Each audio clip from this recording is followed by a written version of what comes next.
نحمدہ ونصلی ونسلم علی سید الانبیاء والمرسلین، اما بعد، بسم اللہ الرحمن الرحیم۔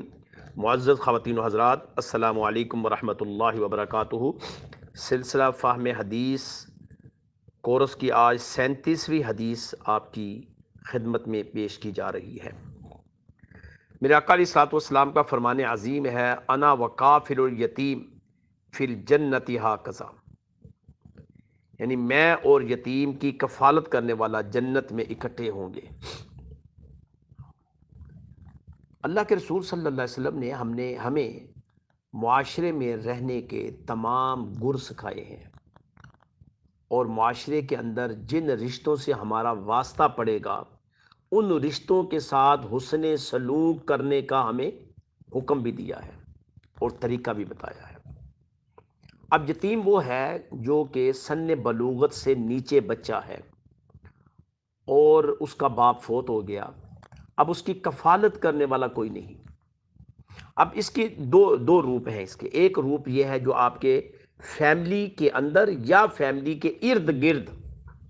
یعنی ایک تو آپ کا فرسٹ کزن کے اندر ہوگا اور ایک سیکنڈ کزن، ایک کو آپ فیملی بلڈ ریلیشن کہہ لیں اور ایک آپ کو برادری کہہ لیں۔ سب سے پہلے آپ اس کے قرب و جوار میں ایسے بچوں کو دیکھیں جو نابالغ ہیں اور یتیم ہیں، ان کی کفالت یعنی نان نفقے کا بندوبست، کھانے کا، پینے کا، لباس کا، تعلیم کا۔ ان کو گدھا گر نہیں بنانا، ان کو زکاتیں کھلا کر گدھا گر نہیں، ان کو معاشرے کا بہترین فرد بنانے کے لیے کوشش کریں۔ ان کو کیا کریں؟ ان کو ایجوکیشن دیں، ان کو ایجوکیٹ کریں، ان کو اچھے ادارے میں ڈالیں، اس ادارے کے ایکسپینسز خود اٹھا لیں، ان کے یونیفارم کا خرچہ خود اٹھا لیں، اور اس یتیم بچے کی کفالت کریں تاکہ وہ معاشرے کا ایک بہترین فرد اور اپنے کنبے کا ایک بہترین فرد بن کر اپنے کنبے کو پالنے کی کوشش کریں۔ اگرچہ آپ اگر اس چیز کو دیکھیں گے کہ یتیم ایک وسیع لفظ ہے، یہ تو عمر میں ہر شخص کے والد فوت ہو جاتے ہیں اور وہ اپنا نظام چلا رہا ہوتا ہے، تو وہ ہر بندہ اپنے آپ کو یہ نہ کہے کہ میں یتیم ہوں۔ یہ اسپیسیفک ان یتیم بچوں کا تذکرہ ہے کہ جب ان کی کفالت کا ٹائم تھا یا کفالت ہونی تھی، اس کے باپ نے کرنی تھی اور وہ باپ فوت ہو چکا ہے، اب اس کی کفالت کی ذمہ داری آپ اٹھائیں، اس کی کفالت آپ کریں، اس کا نان نفقہ آپ اٹھائیں، اس کے لباس کا، اس کی ایجوکیشن کا، اس کے گھر کا، اس کے دیگر معاملات کا۔ آپ اکیلے نہیں کر سکتے، ایک دو دوست مل جائیں، مل کر اس کو اکاموڈیٹ کریں اور اس کو معاشرے کا سود مند فرد بنائیں۔ ایسا نہیں کہ اس کے اندر اس یتیم کو اپنی آپ اس کی ہیلپ کر رہے ہو اور اس کے بعد اس سے اپنے کام لیں، اس کو اپنا تابع دار کر دیں، اور وہ آپ یہ سمجھے کہ وہ آپ کا ممنون رہے، ہر وقت آپ کے سامنے جھکا رہے۔ نہیں، آپ اس کی خودداری اور اس کی جو خودداری والا پہلو ہے اس کو مت کرش کریں، اس کے اندر خوددار انسان بننے کی صلاحیت کو اجاگر کریں۔ ایک تو بات یہ ہے۔ تو میرے آقا علیہ السلام نے فرمایا کہ اگر کوئی شخص اس نوعیت سے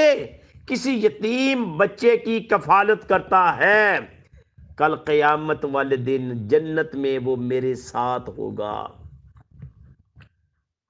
آپ جو کام کریں گے اس میں اللہ اس کے رسول کی اطاعت و اتباع جب ہوگی تو اس کا اجر بھی اللہ اس کا رسول اتنا دے گا کہ آپ سوچ بھی نہیں سکتے۔ یہ بات تو مسلمہ ہے کہ ہم نے اس دنیا میں نہیں رہنا، اور یہ بات بھی مسلمہ ہے کہ ہم نے اس دنیا سے چلے جانا ہے، اور یہ بات بھی مسلمہ ہے کہ قبر کے اندر بھی حساب کتاب ہونا ہے اور آخرت میں بھی حساب کتاب ہونا ہے۔ جب یہ ساری چیزیں مسلمہ ہیں تو کچھ عرصے کے لیے ہمارا قیام ہے، تو اس قیام کے اندر ہمارا حسن سلوک جو ہے یتاماں کے ساتھ بڑا احسن طریق سے ہونا چاہیے۔ اسی طرح اگر یتیم بچیاں ہیں تو یتیم بچیوں کی بھی کفالت کا اچھا اہتمام کیا جائے،